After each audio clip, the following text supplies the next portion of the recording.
কৌশলে সর্বপ্রথম তাদের প্যারেক মেরেছেন 2009 সালে পিলখানার ঘটনাকে দিয়ে। অতএব আমরা প্রধানমন্ত্রীকে বলবো, আমরা এই হত্যাকাণ্ডে জড়িত না। আমাদেরকে যে বৈষম্য করা হয়েছে, আপনার যে বক্তব্য ওয়াদা অনুযায়ী সংসদে এই আওতায় যেন আমাদেরকে রেখে আমাদের সকল প্রকার সুযোগ সুবিধা যেন ফেরত দেওয়া, এটা আমরা দাবি জানাচ্ছি।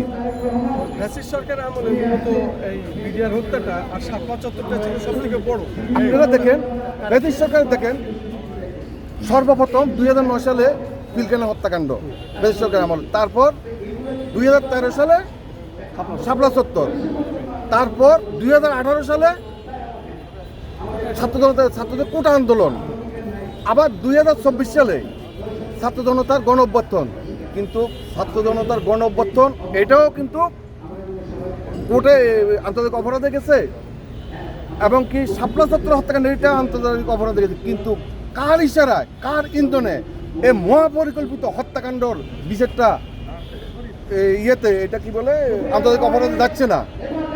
এটা আপনারা খুঁজে বাইর করতে হবে মিডিয়ার মাধ্যমে, এবং এই মামলাটা অতি দ্রুত যেন আন্তর্জাতিক অপরাধে যায়, আন্তর্জাতিক অপরাধ ট্রাইব্যুনালে যায়, এই ব্যাপারে আমরা দাবি জানাচ্ছি। সভাপতি আর সেক্রেটারির নাম একটু বলেন। আমি মোহাম্মদ ফজলুল আলম, সভাপতি বিডিআর কল্যাণ পরিষদ, আর মোহাম্মদ খোরশেদ আলম, সাধারণ সম্পাদক বিডিআর কল্যাণ পরিষদ। উনি ছিল, এই মুহূর্তে বাইরে চলে গেছে।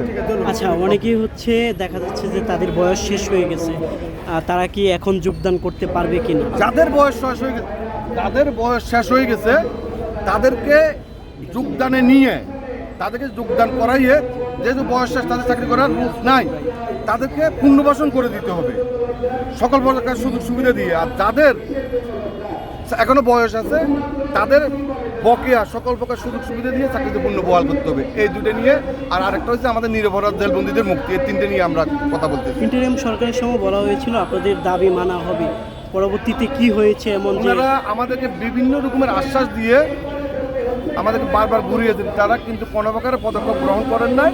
আমরা চাচ্ছি বর্তমান জনগণের সরকার, নির্বাচিত সরকার, জনাব তারেক রহমান, বাংলাদেশ প্রধানমন্ত্রী তারেক রহমান সাহেব এই ব্যাপারে পদক্ষেপ গ্রহণ করবেন, এবং আমরা ন্যায় বিচার পাবো, এইটাই আমরা আশাবাদী। এখনো কি কোনো বিডিআর কারাবন্দী আছে কিনা? এখনো পর্যন্ত আমাদের নিরপরাধ অনেক বিডিআর সদস্য কারাবন্দী আছে। আমি তো বলছি, এই হত্যাকাণ্ড যারা দেখেছে স্বচক্ষে, তাদেরকে বিভিন্নভাবে সাজা দিয়ে চাকরি থেকে বহিষ্কার করেছেন, এবং কি এই হত্যাকাণ্ড যারা দেখেছে তারা এখনো পর্যন্ত কারাগারে বন্দী অবস্থায় আছে, নিরপরাধ অনেক বিডিআর সদস্য। আর যারা এই হত্যাকাণ্ডের সাথে জড়িত তাদেরকে বিভিন্নভাবে সাক্ষীবাদী বানিয়ে এই হত্যাকাণ্ডটা বিচারটা পরিচালনা করছেন। এখনো তারা অনেকে চাকরি করছেন। তাহলে কত হলো, এই হত্যাকাণ্ড যারা ঘটিয়েছে তারা চাকরি করতেছে, আর যারা দেখছে বা নিরপরাধ তাদেরকে চাকরি থেকে আউট করছে। কারণ তাদেরকে আউট করছে জানেন, ভারত বিরোধী যে সমস্ত বিডিআর সদস্যরা আছে, নাপ নদী অথবা ভারত বিবাড়ি দিয়ে একটা যুদ্ধ, রংপুর দিয়ে একটা যুদ্ধ, বড়বেড়া দিয়ে যুদ্ধ, এইসব যুদ্ধ দিয়ে যারা ভূমিকা রেখেছে, ইউরোপের শক্ত অবস্থান, এটা রয়েরা অতি সুকৌশলে এগুলো লিস্ট করে প্রতিবাদী ভারতের বিরুদ্ধে রুখে দাঁড়াতে পারবে এই ধরনের সদস্যদেরকে চাকরি থেকে বহিষ্কার করেছে, এবং জেল জুলুম অত্যাচারের শিকারের মাধ্যমে। ধন্যবাদ।